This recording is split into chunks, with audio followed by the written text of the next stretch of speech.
लेकिन वो लड़के हमारे यहाँ कभी आए, कभी रहे, कभी हम लोगों से उनकी बातचीत हुई, परिचय हुआ, ये सिद्ध नहीं कर पाए अभी तक। तो जब लड़के हमारे यहाँ कभी आए ही नहीं, कभी रहे ही नहीं, तो उनके साथ कितनी भी बड़ी कहानी बना दो, उसका क्या तात्पर्य है। अन्याय तो हमारे साथ हुआ।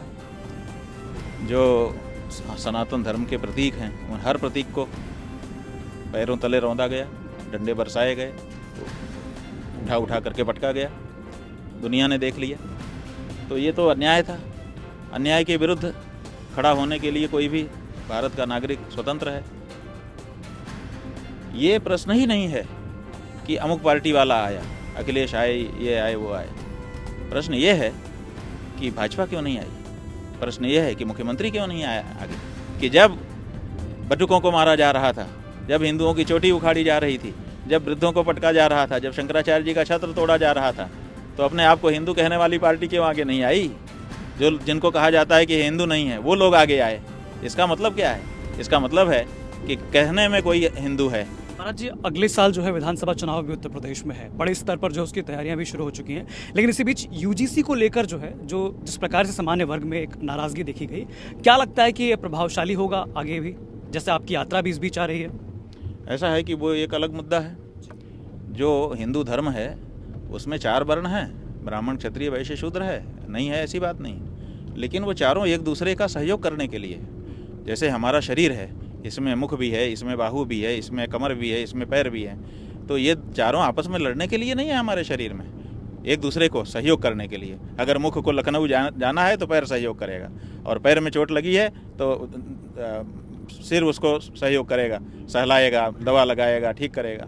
तो इसलिए यहाँ एक दूसरे के पूरक हैं हम लोग, एक दूसरे के विरोधी नहीं हैं। आज की जो राजनीति है वो हमको आपस में एक दूसरे का विरोधी बना करके खड़ा करना चाहती है।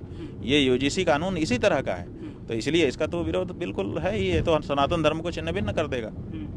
सर, जिस प्रकार महाराज जी, जिस प्रकार से अभी सरकार की तरफ से भी देखा जाए तो दोनों डिप्टी सीएम जो है आपके पक्ष में बात करते नजर आए थे, चाहे केशव प्रसाद मौर्य हो, चाहे ब्रजेश पाठक हो। इनके अलावा अखिलेश यादव भी पूर्णतः जो है आपके इस यात्रा को लेकर काफ़ी उनका भी जो है रुचि रहती है, इस पर क्या कहेंगे आप? ऐसा है कि अन्याय तो हमारे साथ हुआ। जो सनातन धर्म के प्रतीक हैं, उन हर प्रतीक को पैरों तले रौंदा गया, डंडे बरसाए गए, उठा उठा करके पटका गया, दुनिया ने देख लिया। तो ये तो अन्याय था। अन्याय के विरुद्ध खड़ा होने के लिए कोई भी भारत का नागरिक स्वतंत्र है। ये प्रश्न ही नहीं है कि अमुक पार्टी वाला आया, अखिलेश आए, ये आए, वो आए। प्रश्न ये है कि भाजपा क्यों नहीं आई। प्रश्न ये है कि मुख्यमंत्री क्यों नहीं आया आगे। ये प्रश्न नहीं उठाया जा रहा है। हमको ये बड़ा आश्चर्य है कि जो असली प्रश्न है कि जब बटुकों को मारा जा रहा था, जब हिंदुओं की चोटी उखाड़ी जा रही थी, जब वृद्धों को पटका जा रहा था, जब शंकराचार्य जी का छत्र तोड़ा जा रहा था, तो अपने आप को हिंदू कहने वाली पार्टी क्यों आगे नहीं आई। जो जिनको कहा जाता है कि हिंदू नहीं है, वो लोग आगे आए। इसका मतलब क्या है? इसका मतलब है कि कहने में कोई हिंदू है और असल में कोई हिंदू है। तो असल हिंदू जो है, हम तो उसी की खोज कर रहे हैं। नकली हिंदू से हमें क्या काम है कि दिखावा आपका हिंदू का है, लेकिन हिंदू भावना आपके अंदर है ही नहीं है। इसी तरह से गौ माता की हत्या का जो प्रश्न है उसमें भी निकल के आ गया। तो आपके सत्ता में रहते हुए अगर गौ माता की हत्या बढ़ रही है तो विचारणीय है, निश्चित रूप से पूरे हिंदू समाज के लिए विचारणीय है।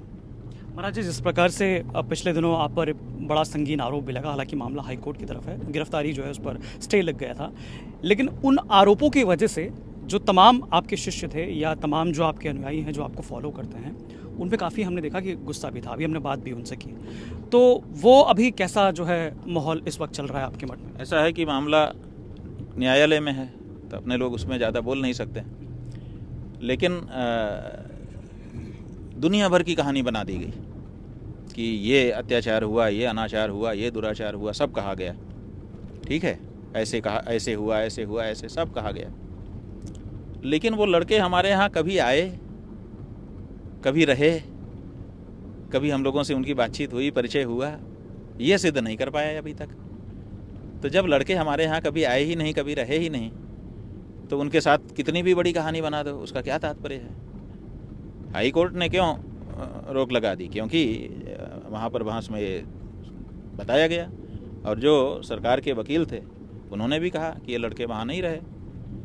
तो स्वाभाविक है कि कहानी तो वहीं समाप्त हो गई, क्योंकि जब मूल ही नहीं है तो फल फूल कहाँ से होंगे। तो महाराज जी क्या लगता है कि इसके पीछे कौन लोग हैं, क्योंकि ये बहुत बेहद संगीन आरोप है, गंभीर आरोप। अब इसके पीछे जो है क्या ज़्यादा दिमाग लगाना, सीधे ही शिकायतकर्ता एक खड़ा है, वो हिस्ट्री शीटर है, आप जानते ही हैं, और फिर वो कहता है कि मैं अमुक महात्मा का शिष्य हूँ, जो जगत गुरु कहते हैं अपने आप को।